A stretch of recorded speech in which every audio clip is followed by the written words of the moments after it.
Welcome or welcome back. If you're new here, my name is Catherine and I make book videos because I had a goal of reading more this year and I thought that starting a booktube would hold me more accountable, and it has so far. It's really worked.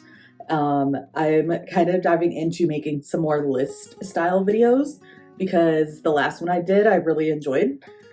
So I like kind of going back and forth between these list of videos and kind of vlogs where I am reading, like little book challenges, like swapping phone time for reading or having a number generator choose how many pages I read, kind of little things like that.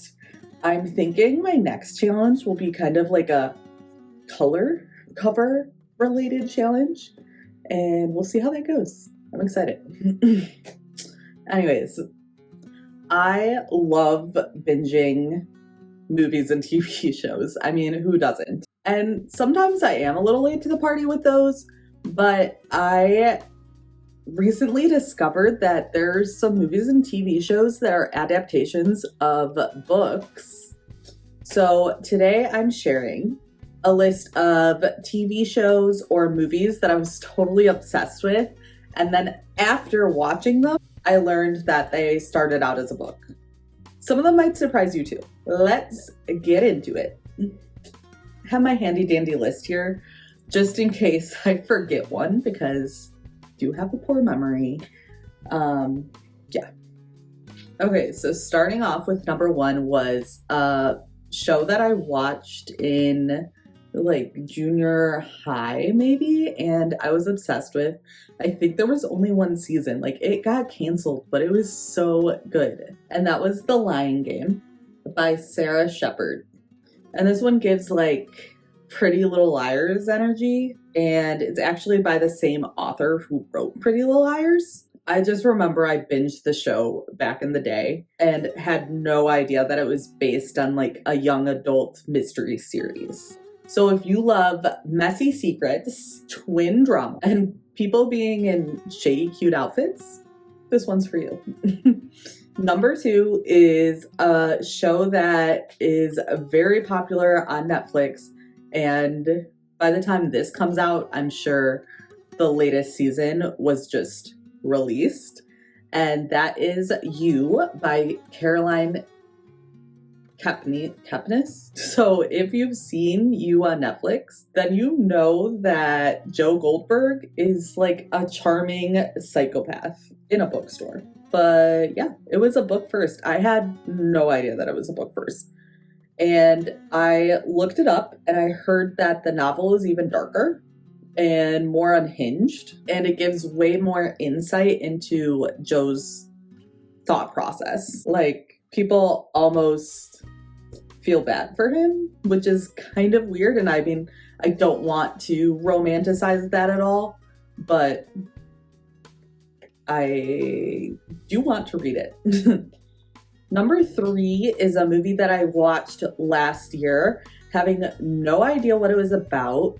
The girl from that 70s show, Mila Kunis, was in it. And it was so good. It was dark. I was not expecting it to be that dark because it is called The Luckiest Girl Alive.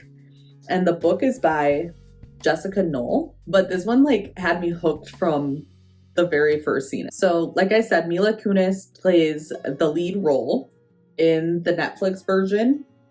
But I hear that the book, of course, books are always more intense. It dives more into her trauma, her internal dialogue, and her fight to like take control of her own narrative. So if you liked this movie, the book definitely hits harder. I cannot wait to read that one. I don't know why. I love books like that and stories like that. And I don't want to spoil anything, so I just want you to read it to find out for yourself. Number four is a show that I have not watched. It is on Netflix and it looks interesting to me, but I haven't watched it at all. This is just one that I was like, I found out. I remember seeing that it was a book and being like, oh, And I remembered that I had seen things about it on Netflix before, and it sounded interesting. So I just thought it was like a high society courtroom drama, but then I hear that like it goes off the rails in the best way. So that is Anatomy of a Scandal, and the book is by Sara Vaughan. When I looked up the book, it says that the book explores power, privilege, and consent in like a very layered way. So I feel like it's definitely one that's going to make you think. The fifth one, I adore this movie. I mean, who doesn't love Crazy Rich Asians, right? There's iconic outfits, iconic drama, and pretty much everything is iconic. So Crazy Rich Asians is by Kwan, and I read another book by Kwan called Sex and Vanity, and I really enjoyed it. I have not read Crazy Rich Asians, but it's definitely one that I want to. Number 6 is The Princess Diaries by Meg Cabot. So Princess Diaries was like my childhood. I mean, whose childhood was it not? But I heard the books just like hit different. They're messier and funnier and way more awkward in like the best way. Like think more teenager chaos, more diary entries. I had no idea that was a book. I don't know. I had absolutely no idea it was a book. I just thought it was a cute little movie, but I love to find out that it was a book first. And I feel like Meg Cabot is like a pretty popular author, so I'm surprised that I didn't know that. And then we have Hidden Figures by Margaret Lee Shetterly. Not Margaret, Margot. And this movie was just like so powerful.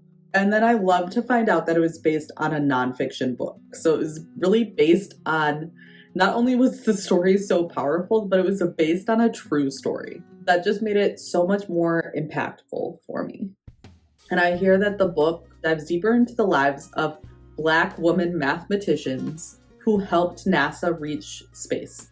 And honestly, like that should probably be, I mean, I haven't read it, but I feel like this will be my opinion after I do read it, is that it should probably be required reading. Like, it's smart, inspiring, and necessary. Such an interesting story.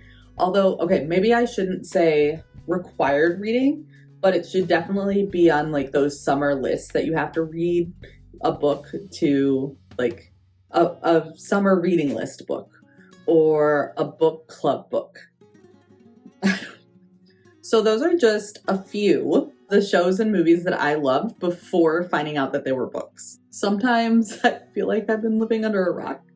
Like, how did I not know that Princess Diaries was a book? But it is exciting to rediscover that those stories are out there in another format. Let me know in the comments if any of these surprised you, or if you've read any of these books after watching the movie. And if you have more book-based movies or shows to recommend, drop them down below, because I will absolutely go down that rabbit hole. Bye!